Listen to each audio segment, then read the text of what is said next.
Hello student, आपका हमारे इस क्लास 12th की फिजिक्स क्लास में बहुत बहुत स्वागत है। हमारा जो लेसन चल रहा है किरण प्रकाश के एवं प्रकाश के यंत्र, ये जो हमारा लेसन चल रहा है और इसमें आज हम बहुत ही मोस्ट इंपॉर्टेंट टॉपिक को लेके आए हैं जो आपके एग्जाम में अक्सर बार बार पूछा गया है और खूब पूछा जाता है और ये 5 नंबर में क्वेश्चन आता है। देखोगे तो बड़ा आसान है, बस थोड़ा आपको समझने का फेर है। बस आज इसको हम कंप्लीट जानने वाले हैं। आज का हमारा जो मोस्ट इंपॉर्टेंट टॉपिक है पतले लेंस के द्वारा प्रकाश के अपवर्तन का सूत्र। पतले लेंस द्वारा प्रकाश के अपवर्तन का सूत्र और एग्जाम में जो है लेंस मेकर सूत्र के नाम से जाना जाता है। यानी एग्जाम में ये कई तरीके से अलग अलग करके पूछा गया है। कभी कभी इसका जो फार्मूला निकल के आता है, फार्मूला दे देता है, कहता है इस सूत्र का निगमन कीजिए, और साथ में कभी कभी जो है एक फार्मूला देता है, कहेगा पतले लेंस के लिए इसके आधार पर जो है फार्मूला निकालिए। तो इस तरीके से ये जो है एग्जाम में काफी पूछा गया है। यानी अगर देखोगे तो इस लेसन का बहुत ही हाईलाइटेड क्वेश्चन है, तो इसको आज हम जो है कंप्लीट जानने वाले हैं। आप लोग वीडियो के अंत तक बने रहिएगा। चलिए देखते हैं ये लेंस मेकर सूत्र। देखो मेरे प्यारे बच्चों, अगर बात किया जाए पतले लेंस द्वारा प्रकाश के अपवर्तन का सूत्र कैसे निकाला जाएगा, तो इसी को लेंस मेकर सूत्र कहा जाता है। इसी को हमें ज्ञात करना है। तो इसमें जो है देखिए, सबसे पहले आपके क्वेश्चन में भी एक फार्मूला दिया रहेगा, n/b - 1/u बराबर n - 1/r की सहायता से जो है लेंस मेकर सूत्र ज्ञात कीजिए, या पतले लेंस के लिए अपवर्तन का सूत्र जो है निगमित कीजिए। इस तरीके से क्वेश्चन आपके कई तरीके से दिए रहेंगे। तो इसमें अब ये एक सूत्र जो आपको पता है, गोलीय पृष्ठ पर अपवर्तन का सूत्र, यानी एक गोलीय पृष्ठ पर जो अपवर्तन का फार्मूला होता है वो होता है n/b - 1/u बराबर n - 1/r होता है। ये फार्मूला जो है किसका है? गोलीय पृष्ठ पर अपवर्तन का सूत्र का फार्मूला। किसका फार्मूला है? गोलीय पृष्ठ पर अपवर्तन का सूत्र का फार्मूला है। अब इसमें क्या है, देखो इसमें n क्या है, v क्या है, u क्या है, r क्या है, इसको आपको जानना चाहिए।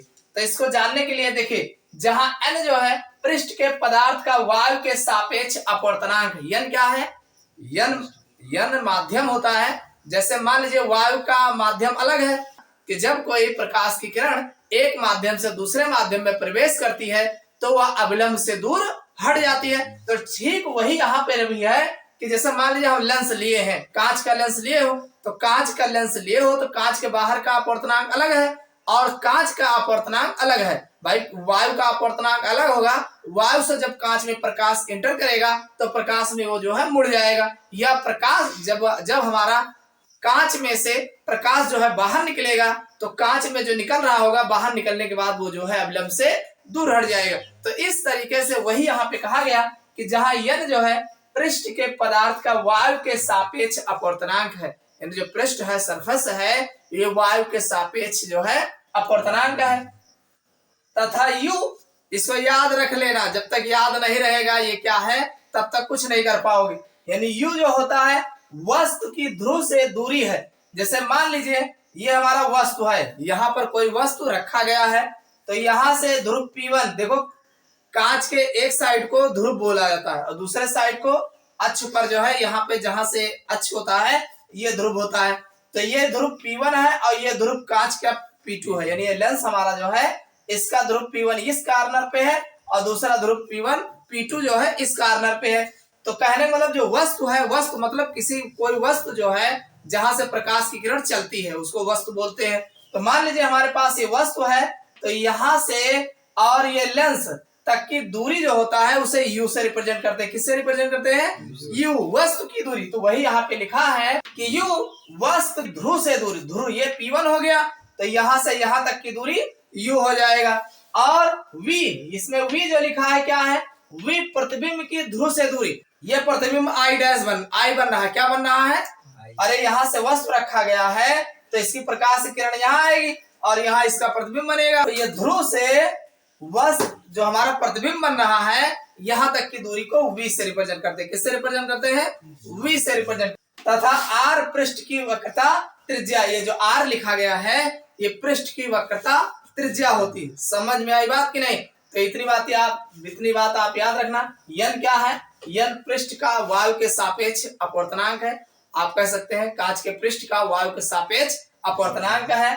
जबकि इसमें अगर u क्या है? तो u ध्रुव P1 से लेकर के वस्तु की दूरी है, यानी u जो है वस्तु की दूरी है, और जो v होता है ये ध्रुव P2 से लेकर के प्रतिबिंब की दूरी होता है, और r जो है पृष्ठ की वक्रता त्रिज्या होती है। ये इस फार्मूले में बताया गया, हम इसकी बात नहीं कर रहे, हम इस फार्मूले में बताया गया कि ये चीजें होती हैं। समझ में आ गई बात। अब हमें जो निकालना है पतले लेंस के लिए अपवर्तनांक का सूत्र। मान लीजिए हमारे पास कोई पतला लेंस है तो इसके अपवर्तनांक का सूत्र निकालना। तो इसके लिए क्या करते हैं, मानते हैं, कोई चीज माना जाता है। कैसे मानते हैं, माना एक पतला लेंस, यानी हमारा ये सामने जो डायग्राम बना है इसके ऊपर आप बताएंगे। देखो लिखना कोई बड़ी बात नहीं, डायग्राम समझ में आ गया तो इसको लिख ले जाओगे, इसमें कुछ बड़ी बात नहीं है। क्या है कि माना एक पतला लेंस यल वायु में रखा, देखो हमने यल लिख दिया है और ये पतला लेंस है वायु में रखा है। और आगे क्या लिखोगे, लेंस के पदार्थ का वायु के सापेक्ष अपवर्तनांक यन है, यानी जो हमारा लेंस है जिस पदार्थ का बना है, किसका बना होगा, कांच का बना होगा, तो कांच का जो अपवर्तनांक होता है वायु के सापेक्ष वो यन है। क्या है, यन है। अरे कांच का अपवर्तनांक अलग होगा, वायु का अपवर्तनांक अलग होगा, तो वायु के सापेक्ष जो कांच का अपवर्तनांक है वो यन है, स्मॉल एन है। तथा इसके पहले व दूसरे पृष्ठों की वक्रता त्रिज्या क्रमशः R1 व R2 है। भाई लेंस है ना, ऐसे बना होगा तो इसकी त्रिज्या इधर आएगी और इसकी त्रिज्या इधर जाएगी।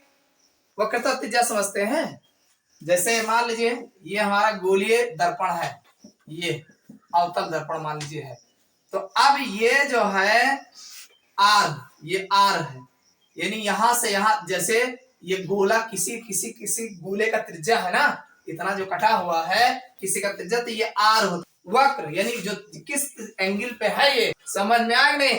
तो अब एक त्रिज्या इधर आएगा, एक त्रिज्या इधर आएगा, तो एक R1 होगा, एक R2 होगा। तो वही यहाँ पे कहा गया कि वक्रता त्रिज्या क्रमशः R1 व R2 है। अरे एक साइड का R1 होगा, दूसरे साइड का R2 होगा। समझ में आई बात कि नहीं।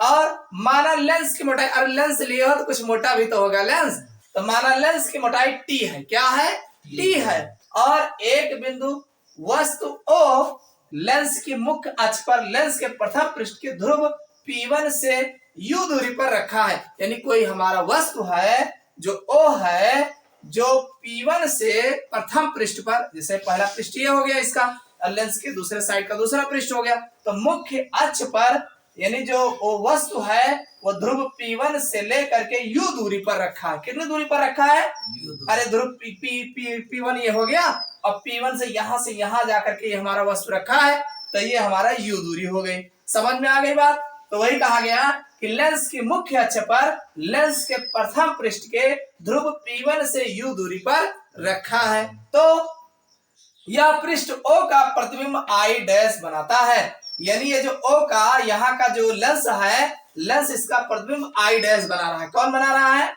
I dash. भाई यहाँ प्रकाश आएगी, इंटर करेगी, यहाँ से मुड़ेगी कांच में दूसरी साइड, तो इसका प्रतिबिंब एक, यानी इस वस्तु का प्रतिबिंब यहाँ बनेगा, जाके I डैश बनेगा। समझ में आएगी नहीं, एक प्रतिबिंब I डैश बनेगा और दूसरा I बनेगा। इतनी बात समझ में आई। तो अब इतना हमने लिखा है, इसी को देख के लिखा है। समझ में आ गई बात। ये जो I डैश बना है आप लिख सकते हैं, यदि I डैश की पृष्ठ के ध्रुव P1 से दूरी V डैश है तो समीकरण 1 से, ध्यान सुनिए, हमने कहा कि यदि I डैश, ये जो I डैश है पृष्ठ के ध्रुव P1, यानी यहां से मान लिया जाए ये ध्रुव जो P1 है, भाई ये किरण यहां तक आई सीधी, अब यहां से सीधी निकल के गई है, तो ध्रुव P1 से यहां तक की बात कर रहा है, P1 से दूरी V डैश हो। देखो यहां से यहां तक की दूरी क्या है, V डैश है।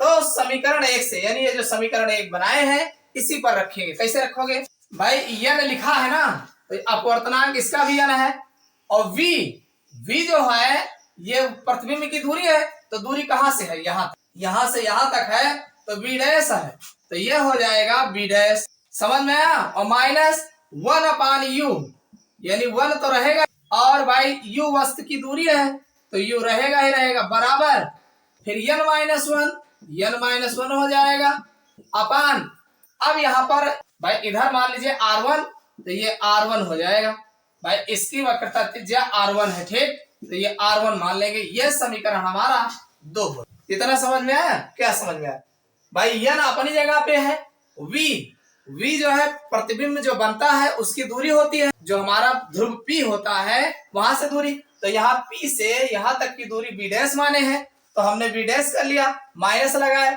1/u, u वस्तु की दूरी होती है, तो वस्तु यहाँ है, ये दूरी u है ही है, हमने u लिख दिया बराबर n-1 रहेगा। और r1, अब भाई पहली वक्रता त्रिज्या r1 है तो r1 हमने लिख दिया। बस समझ में आई बात? ध्यान सुनिए भाई, अब ये तो बात हो गई इसका, ठीक।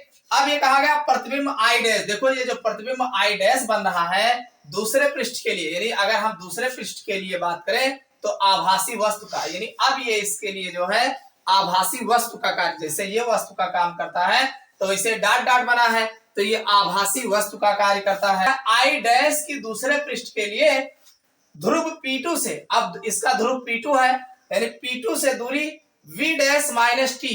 अरे ये b डैश है, इसमें से भाई यहां से यहां तक की दूरी अगर हमें निकालना है तो या यहां से यहां तक की दूरी हमें निकालना है, तो v डैश में से अगर इतना t निकाल देंगे, जितना मोटाई कांच के लेंस की है, अगर कांच की लेंस की मोटाई कम कर दिया जाए तो दूरी यहां से मिल जाएगी। समझ में आया कि नहीं? जैसे यहां से यहां तक की दूरी निकालना है हमें, यानी P2 से लेकर के I डैश की दूरी हमें निकालना है, और ये जो b डैश है ये यहाँ P1 से है, तो अगर लेंस की मोटाई अगर हम निकाल दे उसमें से तो यहां से मिल जाएगा कि नहीं मिल जाएगा?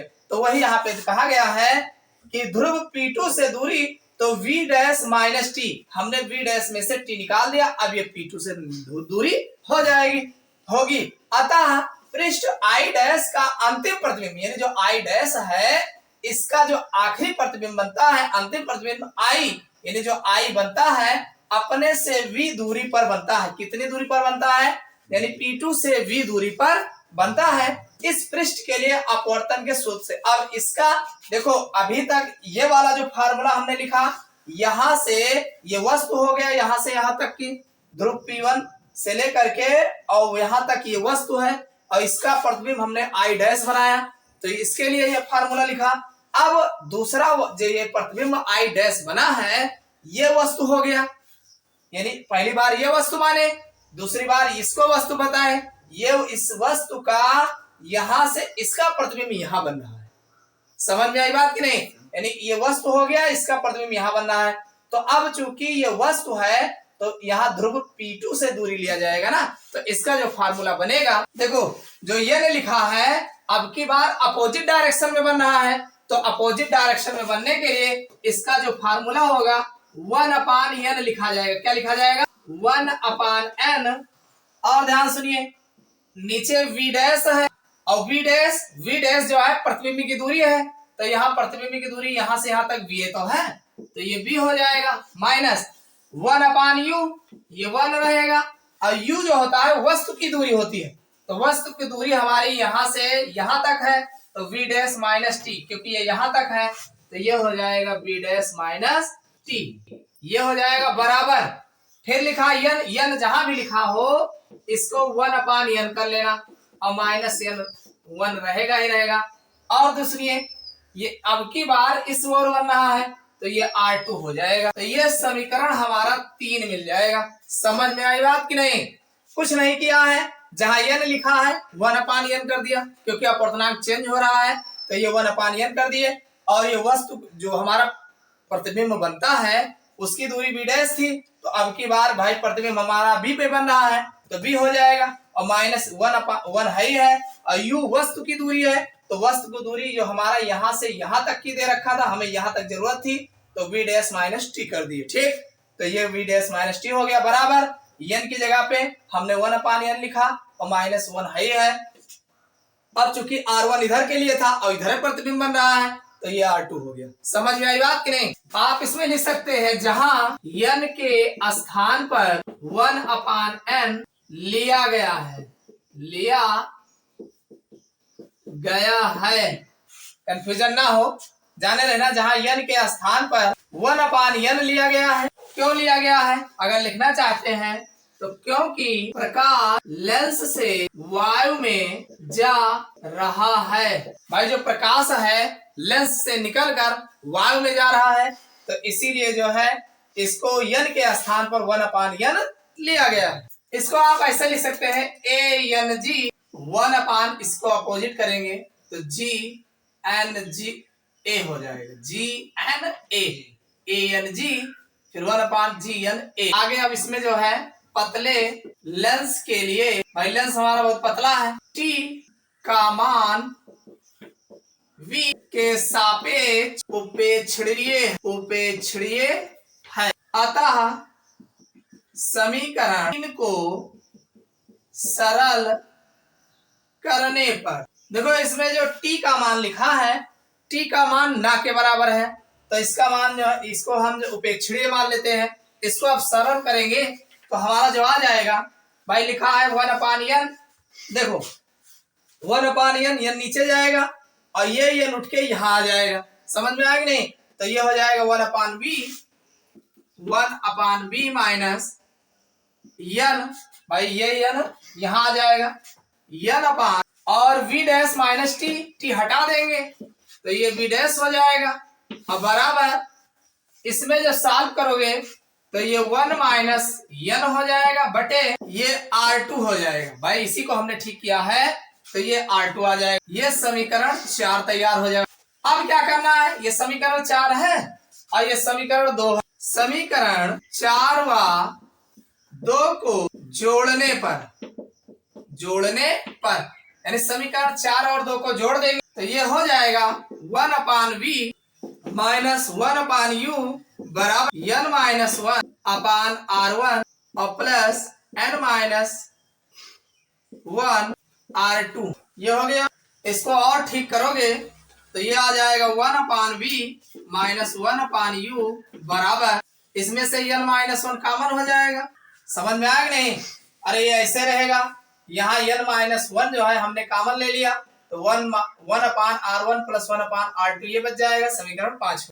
देखो बच्चों, ये मुख्य फोकस की परिभाषा के अनुसार कहता है कि जब वस्तु अनंत पर होगी, यानी वस्तु हमारी अनंत पर रखी गई हो तो प्रतिबिंब द्वितीय फोकस पे बनेगा, सेकेंडरी फोकस पे बनेगा, अर्थात u की दूरी जो है इनफाइनाइट लेंगे तो v हमारा जो होगा f होगा, द्वितीय फोकस पे बनेगा। अतः समीकरण 5 से तो ये हमारा 1/v माइनस u की दूरी हमने इनफाइनाइट ले लिया और बराबर n माइनस 1 हो जाएगा और ये 1/r1 प्लस 1/r2। भाई ये v की दूरी हमने f लिया है तो यहाँ पर f हो जाएगा, तो ये 1/f बराबर n माइनस 1 होगा और फिर 1/r1 प्लस 1/r2। ये हमारा समीकरण 6 हो जाएगा। समीकरण 5 व 6 की तुलना से तो ये 1/v माइनस 1/u बराबर 1/f, यही पतले लेंस का अपवर्तन का सूत्र है। देखो बच्चों, समझ में आया? अगर नहीं समझ में आया तो ध्यान समझिएगा, फिर से देख लो। इसमें होता क्या है भाई, गोलीय पृष्ठ, अगर हमारा कोई भी गोलीय पृष्ठ है तो उसके अगर हम अपवर्तन का सूत्र की बात करें तो ये आपके पेपर में भी दे रखेगा और यहीं से आपको सिद्ध करना है कि n/v माइनस 1/u बराबर n माइनस 1/r, यानी ये जो है कोई भी गोलीय पृष्ठ के पर अपवर्तन का सूत्र का फार्मूला होता है। अब इसमें n क्या है भाई, n पृष्ठ के पदार्थों के वायु के सापेक्ष अपवर्तनांक है, यानी वायु के सापेक्ष जो हमारा पृष्ठ है, लेंस है, उसके सापेक्ष जो है अपवर्तनांक है। तथा u जो होता है ये भाई वस्तु जहां से प्रकाश की किरण चलती है वो ये वस्तु की ध्रुव से दूरी होती है, ध्रुव से, यानी जो हमारा लेंस होता है या जो कोई दर्पण होता है तो वहां गोलीय पृष्ठ होता है, वहां तक की दूरी होती है। और v जो होता है v प्रतिबिंब के लिए प्रदर्शित कर, जहां प्रतिबिंब बनता है वहां तक की दूरी होती है, यानी और v जो है प्रतिबिंब की ध्रुव से दूरी होती है, ध्रुव से जो प्रतिबिंब बनता है वहां तक की दूरी होती है। तथा r जो होता है पृष्ठ की वक्रता त्रिज्या होती है। ये किसके लिए है, ये गोलीय पृष्ठ के लिए है, ये आपका गोलीय पृष्ठ।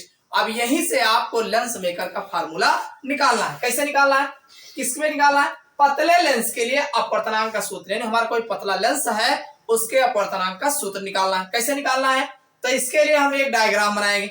डायग्राम जो बनाए हैं इसको कैसे क्या क्या माने हैं, माना एक पतला लेंस है, यानी हमारा लेंस है यल, वायु में रखा है, कहाँ रखा है, वायु में रखा है, और लेंस के पदार्थ के वायु के सापेक्ष अपवर्तनांक n है। समझ में आएगा नहीं, यानी लेंस का जो अपवर्तनांक है वायु के सापेक्ष वो n है। इसके पहले व दूसरे पृष्ठों की वक्रता त्रिज्या क्रमशः R1 व R2 है। अरे लेंस है तो दो पृष्ठ हो गए, एक उधर होगा एक इधर होगा, तो एक को R1 मानेंगे और दूसरे को R2 वक्रता त्रिज्या को। माना लेंस की मोटाई T है, ये हमारा अब लेंस लिया कुछ मोटा जरूर होगा, तो इसकी मोटाई T है।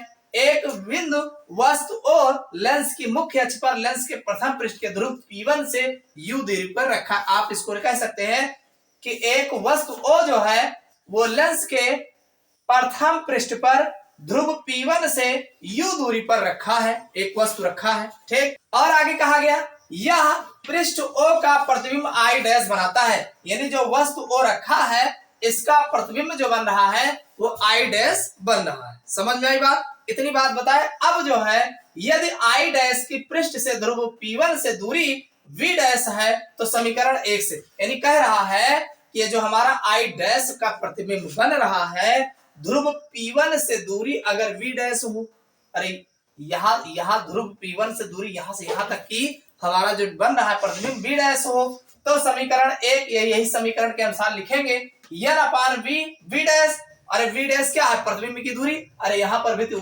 प्रतिबिंब की दूरी थी तो हमने V डैश लिखा, और -1 अपान U वस्तु की दूरी है, और N-1 यही है, और यहाँ R लिखा था भाई, एक ही वक्रता त्रिज्या थी तो R था, लेकिन यहाँ इधर भी है उधर भी है तो यहाँ पर R1 लिखा क्योंकि इधर हमारा वस्तु था, ठीक। तो ये R1 हो गया, ये समीकरण 2 बना दिए। वो तो समीकरण 1 पहले से दे रखा है, ये समीकरण 2 हो गया, ठीक। अब क्या कहा गया कि प्रतिबिंब I डैश, ये जो I डैश है दूसरे पृष्ठ के लिए, मान लीजिए अगर हम दूसरे पृष्ठ के लिए बात करें तो आभासी वस्तु का कार्य करता है। मान लीजिए ये हमारा वस्तु का कार्य करने लगा, प्रतिबिंब बना, प्रतिबिंब बनने के बाद अब ये वस्तु का कार्य करेगा, आभासी वस्तु का कार्य, वास्तविक नहीं आभासी। आभासी मतलब समझ रहे हैं? देखो डाट डाट दिखाई दे रहा है, डाट डाट में उसी चीजों को दिखाते हैं जो आभासी होता, वास्तविक नहीं होता, ये केवल बनेगा बस। मान लिया क्या कि हाँ ये यहाँ पे आकर के, यानी यहाँ जब लेंस से टकराएगा तो सीधे ये जा करके यहाँ पर बनाएगा, कोई जरूरी नहीं बनाएगा। तो अब की बार जब दूसरा हम बना रहे हैं तो इसको वस्तु मान लेंगे, आभासी वस्तु का कार्य करता है। तो ध्रुव P2 से दूरी, अब जब ये इसको हम आभासी वस्तु बनाएंगे तो अब लेंस का ध्रुव P2 यहाँ है ना, यहाँ से दूरी लेंगे। अब पहले यहाँ से यहाँ तक लिए, अब की यहाँ से यहाँ तक लेंगे, ठीक। तो वही कह रहा है ध्रुव P2 से दूरी V डैश माइनस T, क्योंकि लेंस की मोटाई घटा देंगे उसमें से, तभी तो P2 से दूरी आएगी। तो ये हमारा V डैश माइनस T होगी, अर्थात पृष्ठ I डैश का अंतिम प्रतिबिंब, और ये जो वस्तु है हमारा I डैश बना है, I डैश जो प्रतिबिंब बना था इसको वस्तु मान रहे हैं, तो इसका प्रतिबिंब हमें I मिल रहा है। क्या मिल रहा है? I मिल रहा है। तो वही कह रहा I अपने से V दूरी पर बनता है, यानी ये अपने से दूरी जो है V दूरी पर, देखो यहाँ P2 से V दूरी पर बनता है। अब इस पृष्ठ के लिए अपवर्तनांक का सूत्र, अब इसका सूत्र अलग होगा। इसका सूत्र क्या होगा? इसका सूत्र होगा, देखो क्या होगा, देखो अपवर्तनांक चेंज, जहां देखो n जो लिया गया है, n के स्थान पर 1/n लेंगे। क्यों? क्योंकि माध्यम चेंज हो रहा है ना। देखो यहां से यहां जब प्रकाश जा रहा था तो माध्यम बदल रहा था, अब की बार एक ही दिशा में है तो माध्यम चेंज हो रहा है, तो जहां n था वहां पर 1/n ले लिया गया। तो ये यहाँ n की जगह पे 1/n ले लिया, और V डैश जो लिखा था भाई, ये V डैश क्या था? प्रतिबिंब की दूरी थी, तो अब की बार B है तो B हो गया -1 अपनी जगह U वस्तु की दूरी है, तो वस्तु हमने इसको माना है, तो V में से T हटा देंगे तो हमारा यहाँ से दूरी मिल जाएगा, तो V डैश माइनस T हो जाएगा, बराबर n की जगह 1/n -1, और R2 अब की बार इधर हमने लिया है तो इसकी वक्रता त्रिज्या R2 है, तो बराबर ये समीकरण 3 हो जाएगा, ठीक। भाई n के स्थान पर 1/n लिया गया है क्योंकि प्रकाश लेंस से वायु में जा रहा है, लेंस से कहां जा रहा है? वायु में जा रहा है, ठीक है। तो ये हो गया। अब आगे चलते हैं, देखो आप जानते हैं ANG बराबर 1/GNA होता है, यानी ANG लिखा है तो इसका अपोजिट जो होता है GNA होता है, अपोजिट ना 1/, वही चीज लिखा गया, n की जगह पे 1/n लिखा गया, ठीक। अब पतले लेंस के लिए T जो, अब लेंस मान लो इतना पतला है T का ना के बराबर मान लो, तो वही कह रहा है पतले लेंस के लिए T का मान V के सापेक्ष उपेक्षणीय, अरे जितना मान लो इतनी दूरी V का है और तू पातर के लेंस जो है रखे और T के मान, तो वो के हिसाब से T के दोनों दूरी खास नहीं है, तो ये कह रहा उपेक्षणीय है, अतः समीकरण तीन को सरल करने पर, यानी जो तीन समीकरण बनाए हो इसको जो है भाई जो v डैश माइनस टी रखे हो इसको थोड़ा ठीक कर लो, और 1/n की वैल्यू जो है देखो 1/n लिखे हो ना, तो ये 1/n भी बन जाएगा और n उठा के यहाँ चला आएगा। समझ में आई बात कि नहीं? और इसको b डैश ही रहने देंगे, तो यहाँ पर हो जाएगा 1/b माइनस n/b डैश हो जाएगा। और बराबर इसको जब सॉल्व करोगे किनारे 1/n माइनस 1 को, तो ये 1 माइनस n हो जाएगा। ये आपका 1 माइनस n/r2, r2 लिखा है r2 हो जाएगा, समीकरण 4 तैयार हो जाएगा। समझ में आ गया नहीं? तो ये आपका यहाँ इतना बन जाएगा समीकरण 4, और समीकरण 4 व 2 को जोड़ने पर, यानी समीकरण 4 जो यहाँ पे है और समीकरण 2 भाई ये r1 वाला यहाँ पे है, r2 वाला ये तैयार हुआ, तो इन दोनों को हम हल करेंगे। तो देखो 1/v भाई 1 की v क्या है, v जो है हमारा ये हमारा प्रतिबिंब की दूरी हो जाएगी, और 1/u ये वस्तु की दूरी हो जाएगी, और बराबर n माइनस 1/r1 और प्लस 1 माइनस n/r2 हो जाएगा। दोनों को जोड़ लेंगे, तो जोड़ेंगे तो इसके वैल्यू जो है 1/v माइनस 1/u बराबर, इसमें से n माइनस 1 कॉमन ले लेंगे तो 1/r1 प्लस 1/r2 मिल जाएगा। समीकरण 5 बन जाएगा। अब मुख्य फोकस की परिभाषा के अनुसार, यानी जो फोकस की परिभाषा होती है इसके अनुसार, जब वस्तु अनंत पर होगी, ये वस्तु जो है हमारा अनंत पर है, इसका ठिकाना नहीं है कितनी दूर पर होगा, ठीक, तो अनंत पर होगी तो प्रतिबिंब द्वितीय फोकस पर बनेगा। अरे इधर का फोकस यहाँ है, इधर का फोकस यहाँ है, तो वस्तु अगर अनंत पर होती है तो उसका प्रतिबिंब द्वितीय फोकस पर ही बनता है, तो वही दिया गया है, तो प्रतिबिंब द्वितीय फोकस पर बनेगा, अर्थात u जो होगा इनफाइनाइट होगा। अरे u जो वस्तु की दूरी है वो अनंत हो जाएगा, तो v जो हमारा होगा फोकस पे आके बन जाएगा। अतः समीकरण जो हमारा 5 है इसी को ठीक करेंगे, यानी v जो है प्रतिबिंब की दूरी है, तो प्रतिबिंब हमारा v फोकस पे बन रहा है, तो जो v लिखा गया है यहाँ हमने f लिख दिया 1/f और माइनस u इनफाइनाइट कर दिया क्योंकि अनंत पे है, तो बराबर n minus 1 1/r1 plus 1/r2। तो अब इसका कोई मतलब ही नहीं, तो 1/f हो जाएगा और बराबर n माइनस 1 और 1/r1 प्लस 1/r2, ये समीकरण 6 बन जाएगा। अब इन दोनों का अगर हम देखा जाए, तुलना करा दें समीकरण 5 और 6 का, ये 5 है 6, तो क्या लिखा है, f की जगह u b है ना, तो ये आपका यानी f की जगह पे b हो जाएगा, यानी 1/b हो जाएगा माइनस 1/u वही है और बराबर 1/f आ जाएगा। भाई 1/v माइनस 1/u अगर दोनों में तुलना किया जाए तो बराबर 1/f, यानी f जो है निकल के आ जाएगा। यही पतले लेंस का अपवर्तन का सूत्र है, यानी इन दोनों को जब तुलना कराओगे तो ये हमारा जो है फार्मूला निकल के आ जाएगा। समझ में आई बात कि नहीं? तो ये जो है पतले लेंस के लिए अपवर्तन का सूत्र है, जिसे लेंस मेकर सूत्र भी कहा जाता है। तो समझ में आया? तो वीडियो को लाइक अवश्य करिएगा। चलिए फिर मिलते हैं अगले क्लास में किसी नए टॉपिक के साथ।